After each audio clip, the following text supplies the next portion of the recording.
नमस्कार मैत्रिणींनो, आज आपण चहाबरोबर खायला जाणारी कुरकुरीत नमकीन आणि न तेलकट लागणारी शंकरपाळी बघणार आहोत.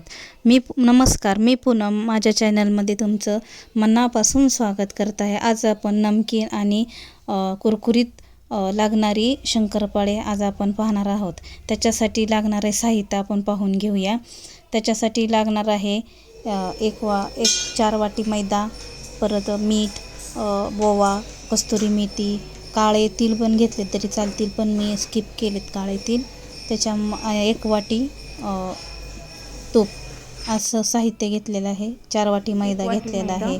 नंतर लागल तसं मीठ घेतलेलं आहे. नंतर कस्तुरी मेथी, ओवा आणि 1 वाटी तूप घेतले आहे. तूप हे वितळूनच घ्यायचं आणि लागल तसं पाणी हे करून घ्यायचं. तर आपण एक मोठी, आपल्या घरात मोठे असेल तेवढी ताट घ्यायचं. त्यात आपण मोठं ताट घ्यायचं. त्यात आपण सगळं पीठ मळून घ्यायचं पूर्ण. आता मी पहिल्यांदा मैदा टाकून घेतला आहे पूर्ण. 4 वाटी 3 वाटी आपण घेतलेला. नंतर थोडंसं चवीपुरतं मीठ टाकून घेतले. त्यात नंतर ही ओवा हाताने असं चुळूनच टाकायचा, जेणेकरून दाताखाली वगैरे लागणार नाही.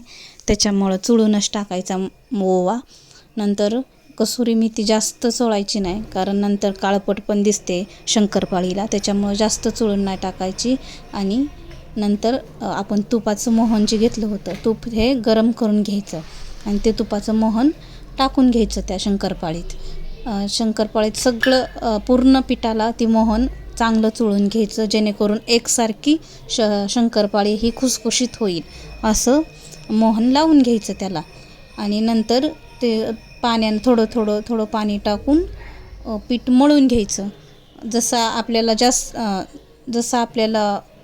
लागेल तसं पाण्याने मळून घ्यायचं.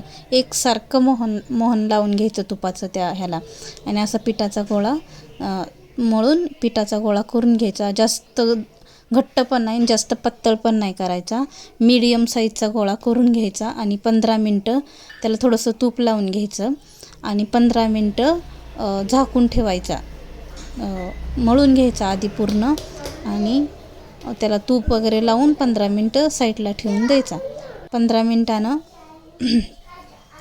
मिनटानं गोळा बघायचा, थोडासा मळून घ्यायचा तो आणि त्याचे गोळे करून घ्यायचे. नाहीतर नाही गोळे केले तर आपल्या हातानं पण आपल्या अंदाजाने केलं तरी चालते. आपण रोज चपातीला गोळे करतोच ना, त्याच्या अंदाजाने तरी केलं तरी चालते. मग त्या गोळ्यानं आपण लाटून घ्यायचं आधी. नंतर ती कसं बघा, तुम्ही बघू शकताय, लय पातळ पण नाही आणि लय घट्ट पण कणिक नाही आहे त्याची आपण मळलेली. ती अशी चारही बाजूनी लाटून घ्यायची. त्याला नंतर असं पूर्ण गोल लाटून घ्यायची. नंतर त्याला असे चाकूने आपल्या आवडेल तसे भाग घ्यायचे. डायमंड, त्रिकोणी, चौकोनी, कसं तुम्हाला आवडेल तसं करू शकताय त्याचे भाग. आणि मी असं बघा, तुम्ही बघू शकताय, पूर्ण शंकरपाळी ही लाटून घेतलेली आहे. लय पातळ पण नाही लाटायची आणि लय घट्ट पण नाही ठेवायची. घट्ट ठेवली की अशी मऊ होते.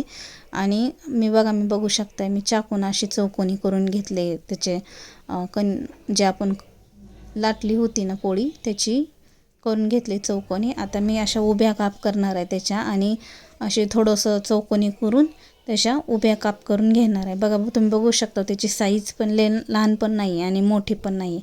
मी इकडं एका पॅनमध्ये ना असे तेल ठेवलं होतं तापायला. ते आपण चेक करूया, किती तापले किती नाही.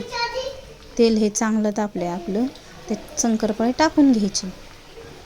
तेल हाय पण करून घ्यायचं नाही, तेल जास्त गले केले की काळपट होतील आणि ते आतून कच्च्या राहतात. थोडंसं बारीक ह्याच्यावरच तुम्ही तळून घ्यायचं. त्याला खरपूस असं लाल रंग येईपर्यंत खरपूस भाजून. तुम्ही बघू शकता त्याला गुलाबी कलर आला आहे. गुलाबी कलर आल्याने खमंग वास येतोय त्या ओव्याचा. आपण कस्तुरी मेथी वगैरे टाकलेलं आहे ना, त्याच्यामुळं खमंग वास येते. आणि असं लालसर दिसायला लागलं ना, काढून घ्यायचं.